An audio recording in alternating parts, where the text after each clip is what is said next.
खुशी में माँ, गम में माँ, जिंदगी के हर पहलू में माँ, दर्द को भाप ले, आंसुओं को नाप ले, जिंदगी के हर कदम पर माँ। वीरान होती है, तन्हा सफ़र में राह सुनसान होती है, ज़िंदगी में माँ का होना भी ज़रूरी है। माँ की दुआओं से हर मुश्किल आसान होती है।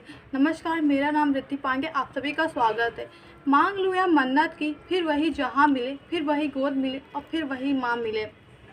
जब चारों ओर से घेर लेती हैं मुझे बलाएं, तब ढाल बनकर आती है माँ बाप की दुआएं। माँ का एक छोटा सा पैगाम हर उस बच्चे के नाम। जिस दिन तुम हमें बूढ़ा देखो तब सब्र करना और हमें समझने की कोशिश करना। जब हम कोई बात भूल जाएं तो हम पर नाराज़ ना होना, अपना बचपन याद करना। जब हम बीमार हो जाएं तो वो दिन याद करके हम पे पैसे खर्च करना, जब तुम्हारी ख्वाहिशों को पूरा करने के लिए हमने अपनी ख्वाहिशों की कुर्बानी दे दी। जब हम बूढ़े होकर चल ना पाएँ तब हमारा सहारा बनना और अपने बचपन का पहला कदम याद करना।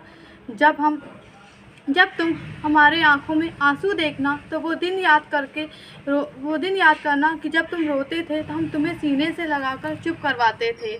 बेटा, खाना खा लिया? सोच रहे होगे कि ये सवाल आपसे कौन करता है, तो इसका बड़ा ही सिंपल जवाब है। पता है, वो एक ऐसा शब्द है जो इस दुनिया में किसी भी इंसान को भावुक यानी इमोशनल बना सकता है। तो आइए जानते हैं आखिर वो शब्द है कौन सा। वो शब्द है माँ।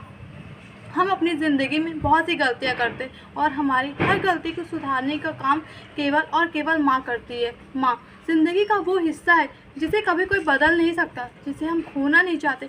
कोई कितना भी प्यार कर ले, लेकिन माँ के प्यार के बराबर किसी और का प्यार हो ही नहीं सकता। यही तो खूबसूरती होती है माँ के प्यार की। और पता है सबसे सैड, सबसे दुखी करने वाली बात क्या है कि हम इसी प्यार को टिकट फॉर ग्रांटेड ले लेते हैं। वो पूछती है, बेटा खाना खा लिया? अरे यार नहीं मम्मी, बाद में खा लूँगा। और बेटा तूने नहा लिया? नहीं मम्मी, बाद में नहा लूँगा, अभी मन नहीं। बेटा टाइम से उठ जाया कर। आपको क्या मम्मी, रात को देर तक पढ़ता हूँ। क्या फ़र्क पड़ रहा है उनको तुम्हारे पीछे पड़ के? इतना भला बुरा क्यों बोलते हैं हम लोग, लेकिन फिर भी वो एक ही बात के पीछे पड़ी रहती है।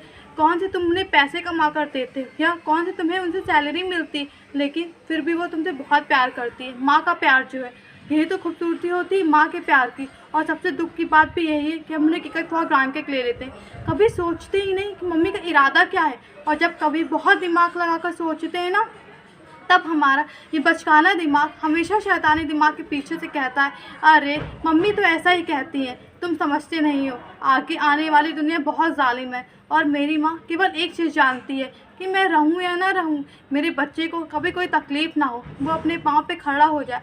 उसे मालूम हो कि हर रोज़ वक्त से खाना खाना ज़रूरी है, हर रोज़ नहाना ज़रूरी है, क्योंकि एक वक्त ऐसा आएगा कि मैं ख्याल रखने के लिए नहीं होंगी। इसलिए वो हमें पहले से तैयार करती है। तो जब भी तुम बोलते हो ना कि मुझे समझ नहीं आता कि माँ ऐसा क्यों करती है, तुम नहीं समझोगे, तुम बहुत नादान हो। इसको समझने के लिए चाहिए होता है एक माँ का दिल, जो तुम्हारे पास नहीं उसके पास है। हमें जिनकी पूजा करनी चाहिए, हमें जिनके लिए दिन रात एक कर देना चाहिए, हम एक मोबाइल के कारण उनको पूछते तक नहीं है। कौन सा ऐसा खजाना मांगते हैं वो हमसे। सारी ख्वाहिशें तुमसे शुरू होती हैं और सारी उम्मीदें तुम पर ही ख़त्म हो जाती हैं। फिर भी हम नहीं समझते, इतने बड़े होकर इतना बचपना कैसे कैसे इतने मतलबी हैं ना हम लोग। हम माँ को समझ ही नहीं पाते। उनके साथ बैठो, जब तुम्हारा किसी के लिए बर्थडे पार्टी प्लान करना ज़रूरी होता है ना, तब माँ के लिए केवल तुम्हारा टाइम पे खाना खा लेना और नहाना ही काफ़ी है। जब तुम्हारा इंस्टाग्राम पे किसी के लिए स्टोरी पोस्ट करना और उसे इम्पोर्टेंट फील करना ज़रूरी होता है ना, तब माँ के लिए केवल तुम्हारा एक बार गले लगा लेना ही काफ़ी है। कुछ नहीं मांगती यार, बस सिर्फ एक चीज़ मांगती कि मेरा बच्चा हमेशा खुश रहे। अगर अब भी तुम ये बातें नहीं समझे ना, तो तुमसे ज़्यादा अनलकी और नादान इस दुनिया में कोई नहीं है। ऊपर वाला सब देख रहा है। अगर तुम कभी सही नहीं करोगे तो तुम्हारे साथ कभी सही नहीं होगा। इसलिए अपनी माँ को वो दर्जा दो जो वो डिज़र्व करती है, ना कि इस फेक सोशल मीडिया में कहीं गुम हो जाओ। Thank you. किसी भी मुश्किल का अब किसी को हल नहीं मिलता, शायद अब घर से कोई माँ के पैर छूकर नहीं निकलता। Thank you.